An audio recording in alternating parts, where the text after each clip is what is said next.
This is the 3D VIEW-MASTER adventure Robin Hood, His Merry Adventures.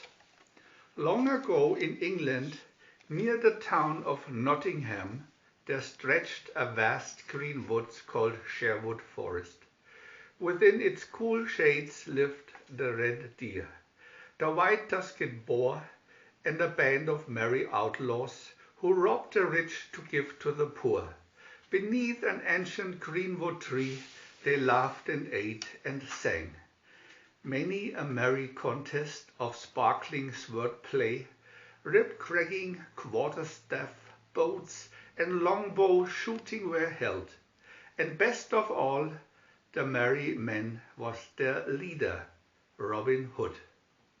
Robin Hood meets Friar Tuck. VIEW-MASTER Reel 1. Scene 1. One summer morning, Robin Hood, in his best jacket of soft red leather, finest deerskin boots, and favorite broadsword, came to a stream that barred his path. On its bank sat a stout friar, with the roundest, merriest face that Robin Hood had ever seen. "I'm on my way to Fountain Abbey," Robin said, "and wish to cross the ford. Since I have no desire to spoil my fine clothes, and your shoulders are broad, carry me across." "By all the saints!" roared the friar. Then he paused, and a twinkle gleamed in his eye. "But why not?" he continued. "Saint Christopher carried a stranger on his back. Climb on, but first hand me your sword, lest it get wet." Scene 2. Robin Hood leaped to the other bank, saying, "Many thanks. I'll take my sword, for I'm in a hurry." "Just a moment, my friend," said the friar, drawing both his sword and Robin's. "I, too, am in haste, but my affairs lie on the other bank. Wading back would cause cricks in my joints that would prevent my kneeling for prayer.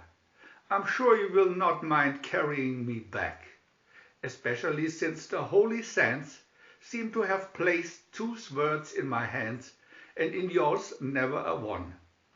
Robin Hood, fairly outwitted, could do nothing but laugh, and let the friar climb upon his back for the return trip. Scene 3.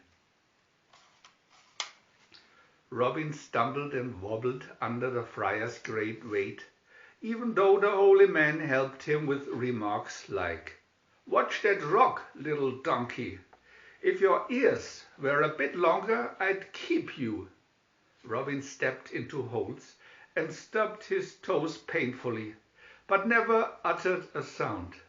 Slyly reaching behind him, he took a grip on the friar's sword.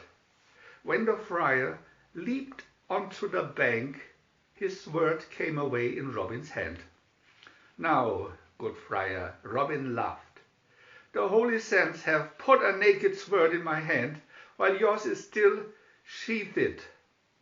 Carry me back unless you want your hide to leak like a sieve." Scene 4.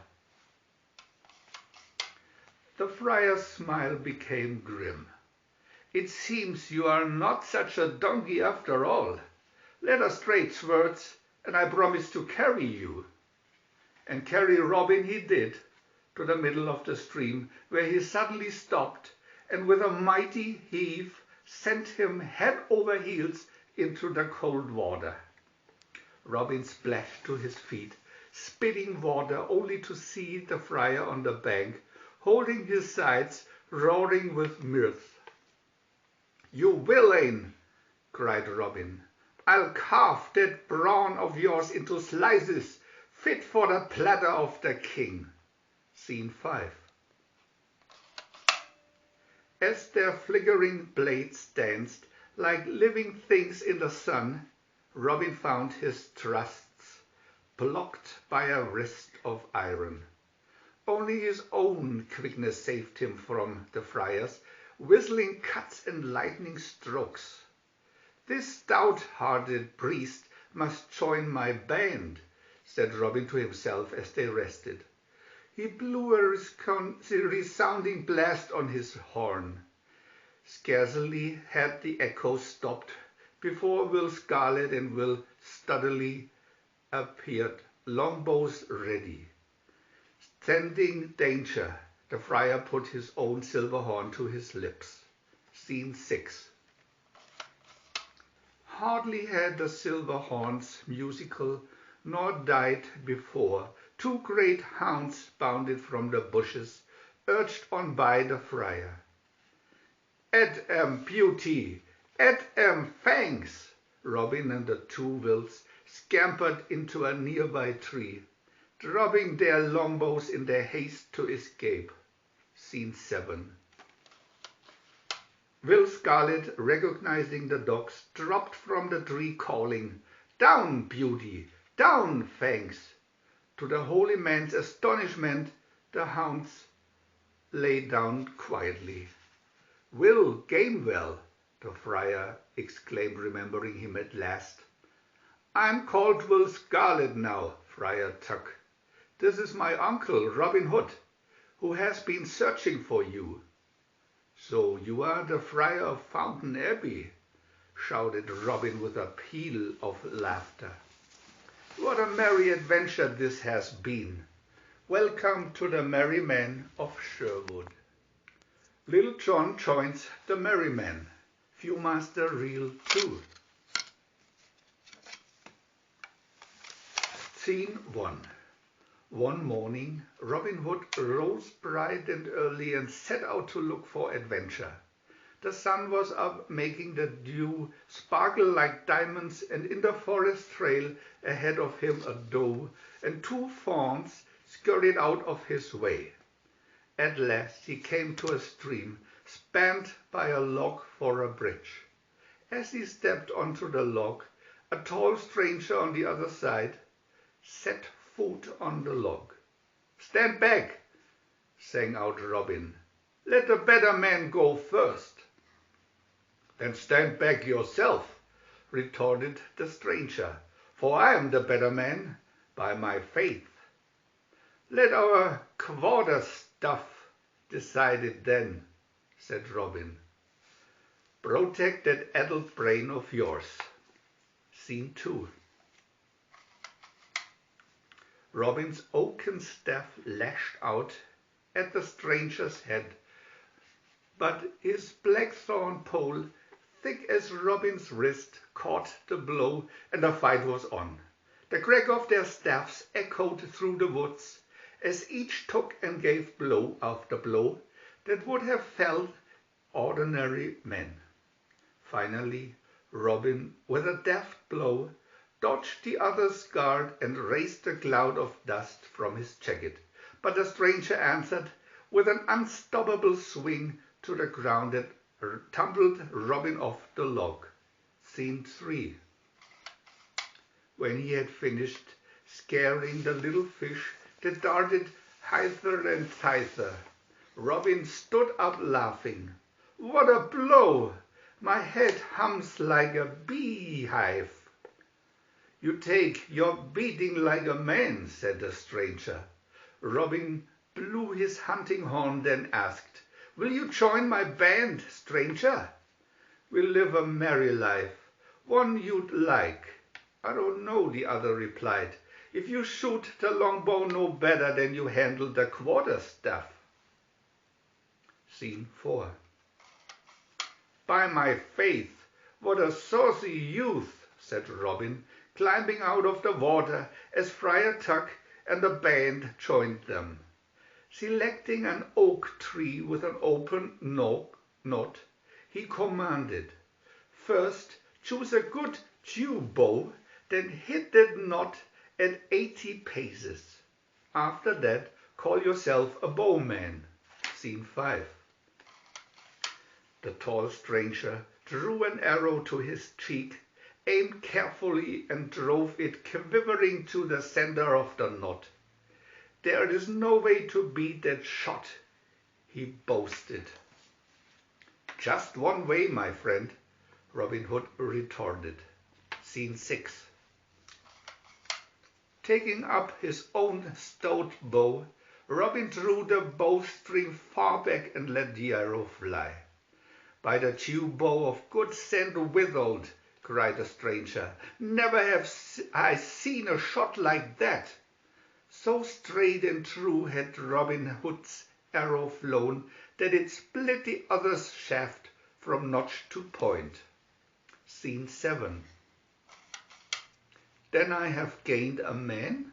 Asked Robin.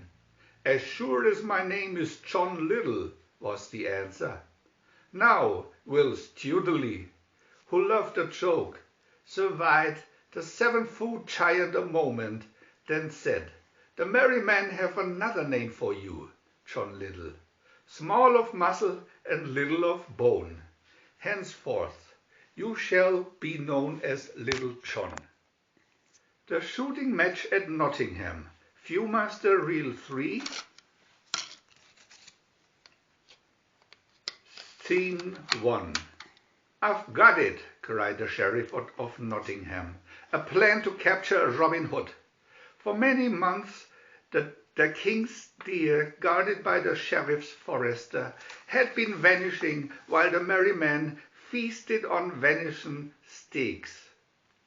Rich barons, abbots, and squires who travelled through Sherwood forest were robbed of their gold, and the next day poor landowners had money to pay their taxes to save their land. Everyone knew that Robin Hood deserved the credit, and that the sheriff was afraid to go into the deep woods after him. I'll proclaim a shooting match, continued the sheriff, with such a wonderful prize that Robin Hood will come into Nottingham town to shoot for it. Scene 2. When Robin Hood first saw the notice that the sheriff's men were tacking up everywhere, he joyfully announced, We will go to town to win the golden arrow. Good master, spoke up David of Doncaster, I have just come from the inn. All they talk of is the shooting match, and rumour has it that it is a trap for Robin Hood. Scene 3. Oh ho, laughed Robin. Now I know the golden arrow must hang from our own greenwood tree. We will go to Nottingham disguised. Still chuckling, Robin drew on a tattered jerkin and covered one eye with a black patch. Scene 4. Nottingham was full of colourful pennants, gay laughter and spirited talk of the skills of the favourite archers. The sheriff sat in the church's box, confident that his own archers would win, and that Robin Hood would fall into his trap. He looked in vain for the merry outlaw, but thought to himself, I will wait until all but 5 are eliminated. If I know the knave, he will be among them. The match began, and arrows rained on the targets. The bowmen were the best in the kingdom. Only hits in the golden bull's eye counted. After many rounds, only 5 were left. 3 were famous archers, the sheriff's man Gilbert, Adam O'Dell, and Dickon Cruikshank. The other 2 were strangers, one from London and a one-eyed rogue. Robin Hood is a knave and a coward, muttered the sheriff glumly. He dares not show his face in Nottingham. Scene 5. Finally, only Gilbert and the one-eyed bowman were left. Gilbert drew his bow with care and sped an arrow to the target.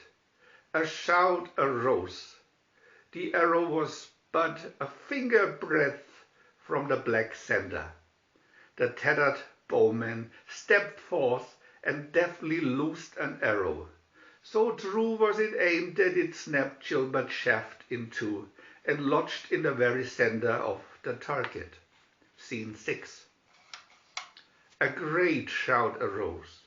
All the archers crowded around to cheer the stranger. With ill grace the sheriff awarded the prize. "Take this trophy, good fellow," he said. "You've won it fairly. I'll swear you draw a better bow than cowardly Robin Hood, who was afraid to show up." "I shoot at last as well," said the stranger. Scene 7. That night, while the sheriff sat at dinner, a hunting arrow crashed through the window, impaling the roast pig. A note on the arrow read, "Thanks for the golden arrow," and it was signed Robin Hood.